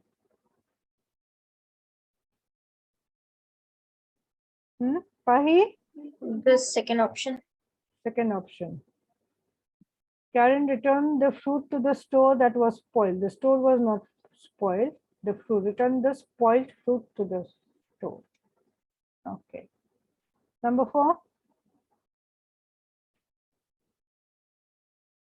Out of these three, now these three are three different sentences. Ma'am, A. A. While waiting for a ride, Sarah got soaked. So Sarah was waiting for a ride when it began to rain. Makes sense. Now, second one, what is wrong in the second one? Having eaten too much pie, my stomach didn't feel well. My stomach ate the pie? No, right? At the age of 16, his father bought him a used truck. His father was 16 or he was 16? Okay. Number 5.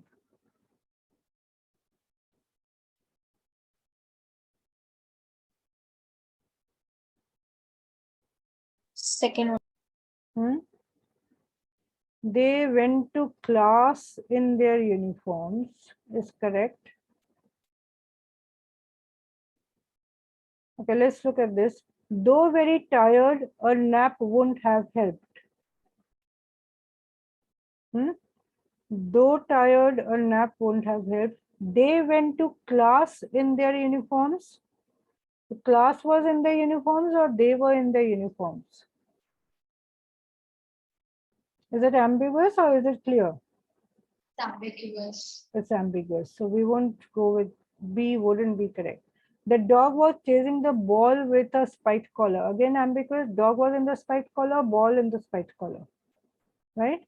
So the only one which would be, now though very tired, a nap wouldn't have helped. So here the subject is not there. Though I was tired, a nap would have helped. So we are talking about tired, and nap wouldn't have helped for that. So this would be correct. And remember, you won't always get very simple sentences. Okay, now quickly, in 15 seconds, give me the answer.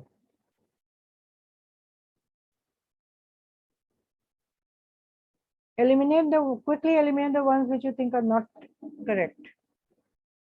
Option B. Option D is correct or not correct? Option B. Option B. Okay. So, Sneha and Pai, what do you think? Ma'am, B. B is correct. So, what are the different parts we have? She died in the home where she was born at the age of 88. Now, she was not born at the age of 88. She died in the home at the age of 88 can be used as a modifier in the middle. Okay, next one. You have to choose the incorrect. Now here, the first one was choose a correct sentence. Here you have to choose the incorrect sentence. Oh, so this is the same one we had. So which one is not correct?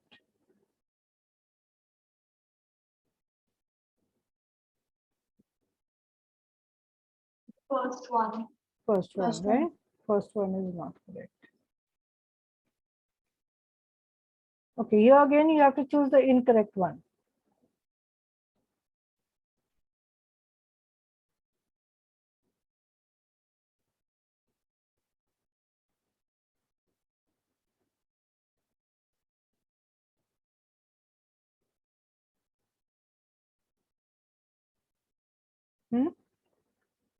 Which one of these are incorrect? Ma'am, I think it's B. B. Chicken is ready to eaten. We won't say to eaten, right? Chicken is ready to eat. The chicken wants to eat maybe. Chicken is ready to be eaten. You want to eat the chicken. Okay. Ma'am, why is A incorrect? Can I explain? Huh? Why is the statement A incorrect? No, here your answer, you have to choose the incorrect statement. A is correct. Okay, got it. Yeah. Okay, again, when you are reading the questions, you have to be very careful whether you have to choose the incorrect statement or the correct statement. You may get your answer wrong if you haven't read the instructions carefully. Okay, so number 4, again, choose the incorrect sentence. Okay, this we have already done. So, I almost listened to the whole album. I listened to almost the whole album. I listened to the whole album almost. Which one is incorrect? Option C. C. Option C. I almost listened to the whole album. I listened to the whole album almost. Yeah, the placement is wrong. So if you look at the context, A could be correct. Okay. Now here we have a sentence and we have to see which one is the best form of the sentence. So first thing we have to see whether there is any error in the sentence or not. We have the closet was empty, comma. So this is a modifier in the beginning of the sentence. And having packed everything into the suitcase. So would that be correct? Option A. Option A. The closet became empty after all the clothes in it were packed into the suitcase. That would be grammatically correct. Do we have a better one?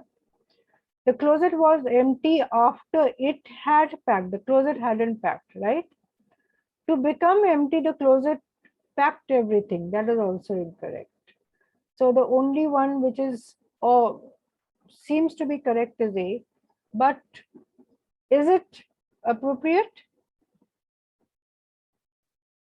Are you talking about the suit, the and The closet became empty after all the clothes in it were packed into the suitcase. Grammatically, it seems to be correct, but maybe it could be concise, right? But yes, if you look at grammar, we won't say it is incorrect. But in the answer, the words the suitcase have been replaced by a suitcase, and also clothes have been added to the statement. So the answer can be D also. Okay, the suitcase can be replaced by a suitcase. But we have also added clothes, which weren't there in the original statement. Yeah, so in the original sentence, the closet was empty, having packed everything into the suitcase. Everything, all the clothes. Now, if I look at the sentence, it is a little wordy, right? But if you look at the grammar part of it, the closet became empty after all the clothes in it were packed. What was packed? All the clothes were packed into a suitcase. Makes sense, right? So the sentence makes sense. We can go with it. Okay. Now let's look at this one. Which would be the best possible option?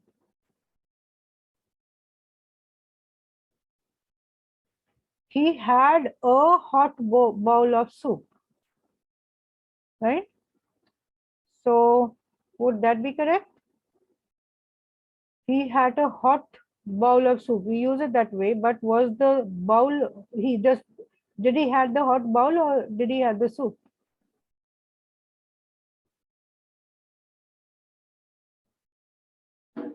So the bowl in which he was having the soup was really hot.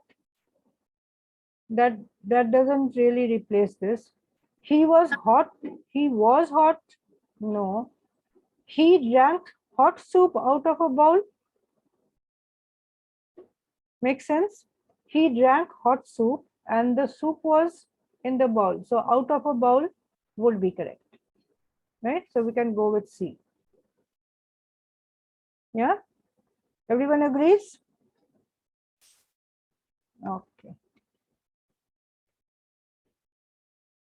The stolen man's bag was found the next day.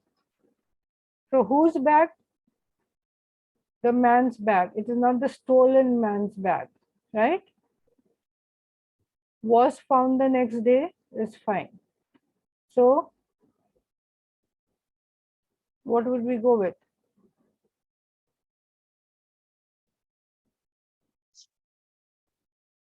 We are talking about the stolen man's bag. The man's bag was stolen. So we have to get that meaning into the sentence. Ma'am, we- A. Should be D. I think it should be. Yeah, Okay. even A is. There are too many modifications, but A is grammatically correct. A is grammatically correct, yeah. So the man's bag which was stolen. So what was stolen? The man's bag which was stolen. The previous day was found. So next day can go into the previous day was found. Now, if you look at B, the bag of a man who was stolen, the man wasn't stolen, right? That's something odd. The man who stole the bag was found next day. Now here we are not talking about the man who stole the bag. We're talking about the bag. So we won't go with C. Okay. Now, one more. She arrived home and fell onto the sofa covered in sweat. Now, if you see, covered in sweat is trying to tell us something. What was covered in sweat? Sofa was covered in sweat. She was covered in sweat. Yeah. So again here, if you see, A is making the same error. Sofa that she fell on was covered in sweat. She was covered in sweat while arriving home. Not giving us the same meaning. She started to sweat when she fell on the sofa after coming home. Gives us a sense, but it is quite wordy, right? Now, what are we meaning to say? Arrived home and fell into the sofa. Now, fell into the sofa is fine. She was covered in sweat. Now, B is the only one which keeps she was covered in sweat together. She started to sweat when she fell on the sofa is incorrect. Now, we can go with none of the above, or B removes the sofa but keeps the sweating part of it and when she was sweating. So we could have two options, but if we don't want to go with none of the above, B is grammatically correct, right? Okay, let's look at this one.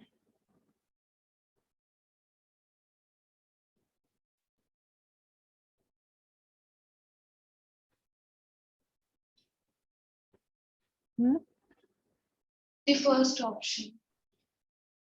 Yeah. So here we have likes playing Ludo, caroms. So these are in the noun form, and chess. A will be correct.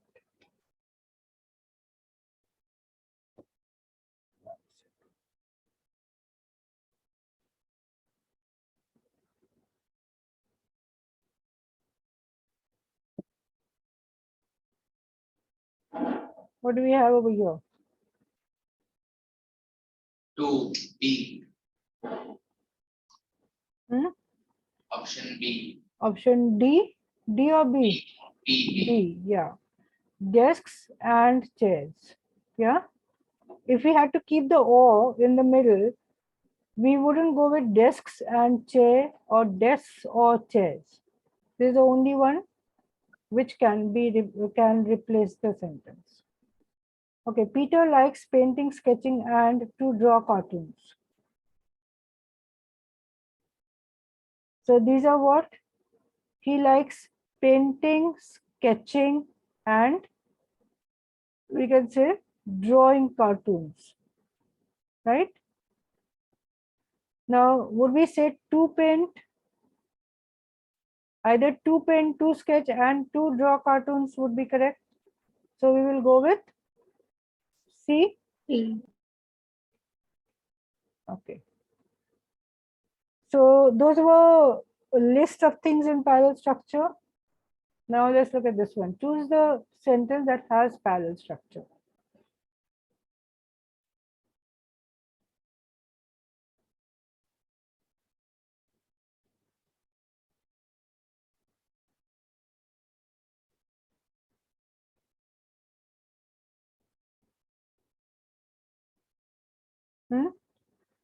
So what do you have? I wondered whether to make an outline first or should I write? So there are two activities, making an outline and writing the rough draft, right? So both of them should be in the same form. Which one is giving both of them in the same form? I wondered whether remains the same.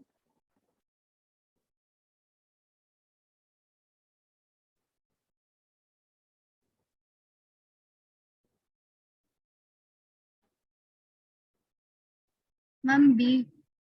B could be correct. Yeah. I wondered whether to make an outline first or to write the draft first or to write the rough draft. Yeah. So that makes, we won't repeat first because it's already there. Anyone, any doubt in this question? Aditya? Okay. So the second one.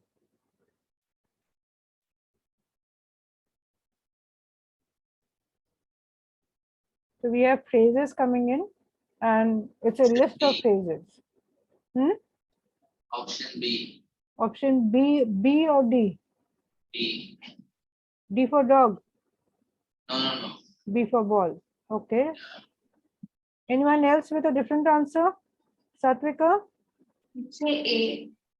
You think it's A? I think so. Okay. Sneha? We have a confusion between A and B. What do you think? Pai? Ma'am, A. I also think A. You also think A? Okay, let's see. Aditya?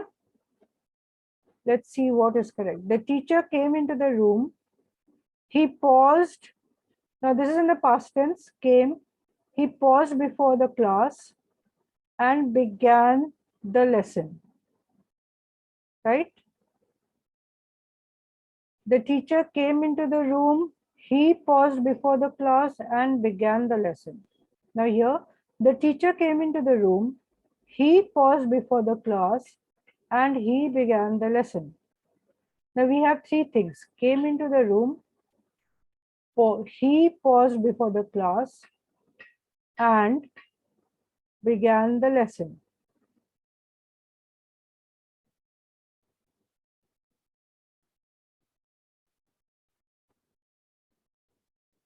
Now we have eliminated C and D anyway.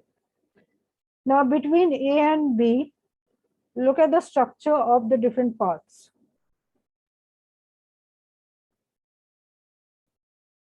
We are talking about grammar and parallel structure, but the question clearly says parallel structure. We are not talking about concise.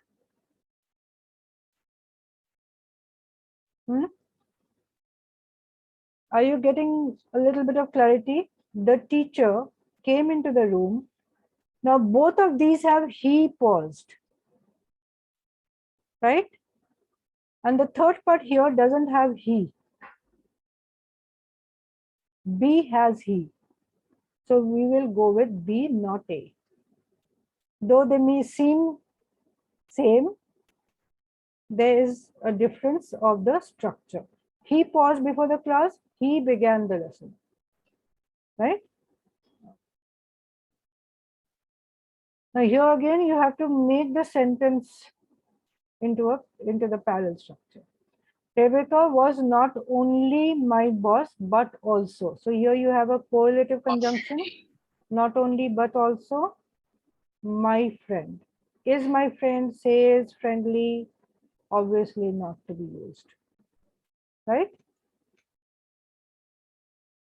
Okay, here Kajal perfectly and with confidence presented the paper.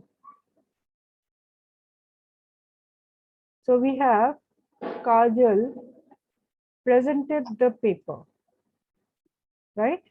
That's the main part of it. So we have perfectly and with confidence. Option C. Yes, ma'am. C. Both C. will be correct. Kajal presented the paper with perfection and confidence. Yes, it's correct.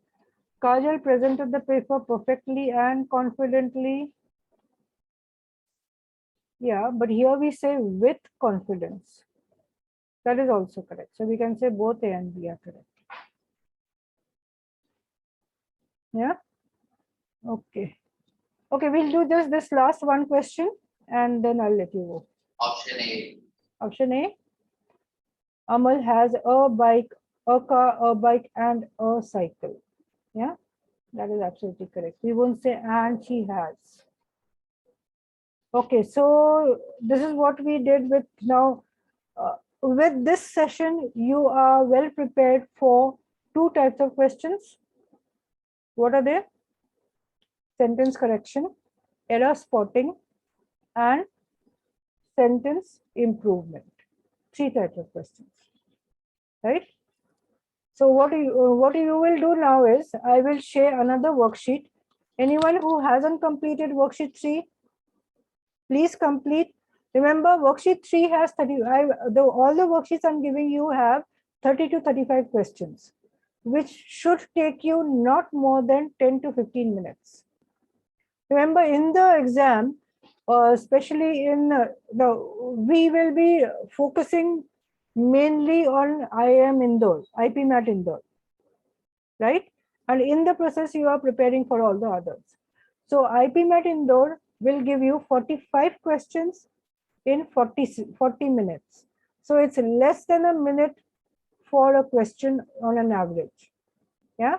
So when we are coming to the grammar questions, now the purpose of giving you 30 to 35 questions in the worksheet is doing all of them at in the same go.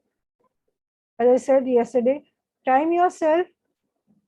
Now what you're going to do today is okay, Aditya, have you completed worksheet 2 or worksheet 3? 2 I have done, 3 I have. 3 you have to do. Okay, so worksheet 3 you will complete in how many seconds, how many minutes? 10 minutes. Okay. Yeah. So make sure you do worksheet 3 first, then go on to worksheet 4, which I will be sharing by today evening or maybe tomorrow morning. Okay, and revise all the rules before we move on to the other concepts. Ma'am, I have a request. Yes. Can you also ask the other teacher to prepare the sheet for whatever lesson she is covering? Okay, for the vocabulary section. Yeah, Deepika, I think her name is Deepshika. Ma'am is Yeah, taking. Deepshika ma'am. Okay, I'll talk to her. Right? But make sure you practice. Okay, ma'am. Right? And don't keep it like I'm not doing it today, I'll be doing it tomorrow, because every day you'll get a new worksheet. So there should be no pending work. Okay. Right? Okay, thank you so much. And I'll see you again today, Saturday. I'll see you on Thursday. Right? Okay. Thank you, ma'am. Thank you.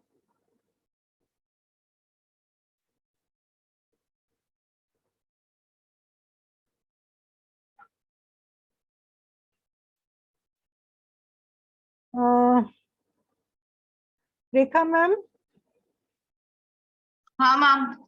अच्छा यहाँ मुझे सिर्फ and दिखा रहा है, हाँ leave meeting दिखा रहा है। क्या मैम? हाँ ठीक है, लीव मीटिंग